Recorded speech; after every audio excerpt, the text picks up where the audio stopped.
Un pas vers soi, le podcast qui te guide vers la connaissance de toi-même.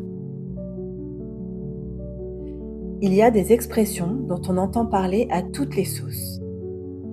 Le fameux lâcher-prise en fait partie, n'est-ce pas? Ce concept finalement assez flou est censé nous amener, comme une injonction, vers plus de détachement, moins de stress. En bref, le lâcher-prise nous permettrait de vivre notre vie de façon plus cool.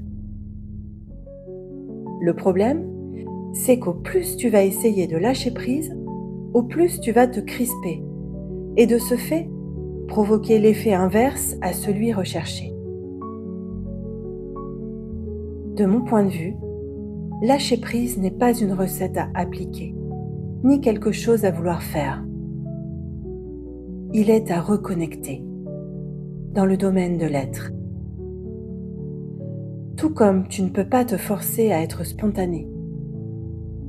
La spontanéité, c'est cet élan naturel qui se vit dans le flot. Un éclat de rire, une réponse pleine de répartie, une larme que tu sens monter. La plupart du temps, ton mental veut prendre la main, diriger la situation et faire ce que ton intériorité, ton inconscient, sait faire naturellement tout seul, divinement. Au même titre que la spontanéité, le lâcher-prise est une ressource qui se situe au niveau du cœur de ton être, là où il n'y a pas de place pour le contrôle, mais plutôt pour la maîtrise.